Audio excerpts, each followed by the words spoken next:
మా మంత్రి గారు మా ఉప ముఖ్యమంత్రి గారు మాట్లాడతారు, చూద్దాము మిత్రుడు ఏమేమి చెప్తాడు. ఎందుకంటే 10 ఏళ్ళ అనుభవంలో ఏమైనా మెరుగైండేమో, ఏమైనా మారిండేమో అనుకున్న. గతంలో నాకు బాగానే పరిచయము, కానీ ఇంకా అంతకంటే దిగజారిపోయి 4 సార్లు ప్రాజెక్టుకు శిలాపలకాలు వేసిండ్రంటారు.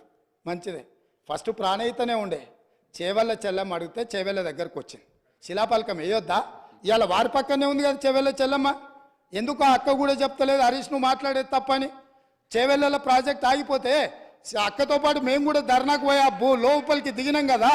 వీళ్ళు వచ్చినాక దుర్మార్గం జరిగింది, చంద్రశేఖరరావు ముఖ్యమంత్రి అయినాక దుర్మార్గం జరిగింది.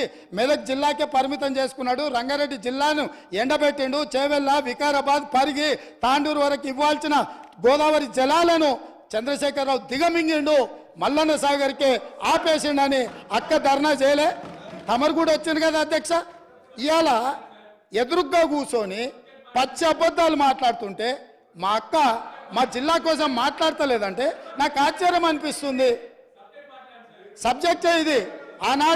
ఆనాడు దీక్షలు చేసి ధర్నాలు చేసి ఆనాడు రాజశేఖర రెడ్డి గారిని ఒప్పించి మెప్పించి చేవెళ్లలో శిలాపలకం వేసి ప్రారంభోత్సవాలు చేసి 100 కోట్ల రూపాయల పనులు చేసి ఆ పనులను అర్ధాంతరంగా వదిలేస్తే దీక్షలు ధర్నాలు చేసిన శ్రీమతి సబితా ఇంద్రారెడ్డి గారు ఈరోజు మౌనంగా హరీష్ రావు గారిని సమర్థిస్తున్నారు అంటే ఇది తెలంగాణ సమాజానికి మంచిదా అని తమ ద్వారా నేను అడుగుతున్నా అధ్యక్ష.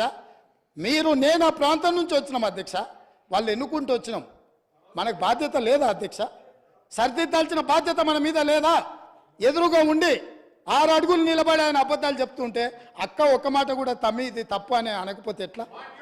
అక్క అక్క అక్క అక్క అక్క అక్క బాధ్యత ఏంది? అక్క బాధ్యత ఏంది? తమ్ముళ్ళు తప్పు చేస్తే చెప్పాలి, తమ్ముళ్ళు తప్పు మాట్లాడితే సరిదిద్దాలి, కానీ ఆ పని చేయరు. ఎందుకు అని అంటే రంగారెడ్డి జిల్లా ఎండిపోయినా సరే, మన ప్రాంతం పడావు పడ్డా సరే, ఇది అధ్యక్ష ఆ స్కూల్ ట్రైనింగ్ అట్లాంటిది. నేనేం తప్పు పడతలేను, ఆ బడిలో చేరంగానే సిలబస్ అట్లా తయారవుతుంది.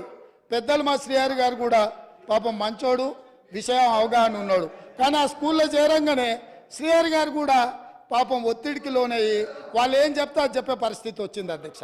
అందుకే అధ్యక్ష ఈ చర్చల కంటే కూడా నేను ఒక్కటే మాట అడుగుతున్న మిత్రుడు హరీష్ను, ఆయన ఏం చెప్పదలుచుకున్నా ఏమన్నా చెప్పని జరిగిన తప్పులకు క్షమాపణ చెప్పి ఇప్పుడు ఏదైతే సిట్టింగ్ జడ్జో లేకపోతే రిటైర్డ్ జడ్జో విచారణకు వచ్చినప్పుడు వాళ్ళ దగ్గరికి వెళ్ళి కన్ఫెషన్ స్టేట్మెంట్ ఇచ్చి ఎవరి ఒత్తిడి వల్ల వారి రకంగా ఈ తప్పిదాలకు సంతకాలు పెట్టిండో మంత్రిగా ఉన్నప్పుడు కన్ఫెషన్ స్టేట్మెంట్ ఇచ్చి ఒప్పుకుంటే భవిష్యత్తులో దీన్ని ఎట్లా బాగు చేయాలనో దాని మీద ఆలోచన చేద్దామని తమ ద్వారా వారికి విజ్ఞప్తి చేస్తున్నా అధ్యక్ష.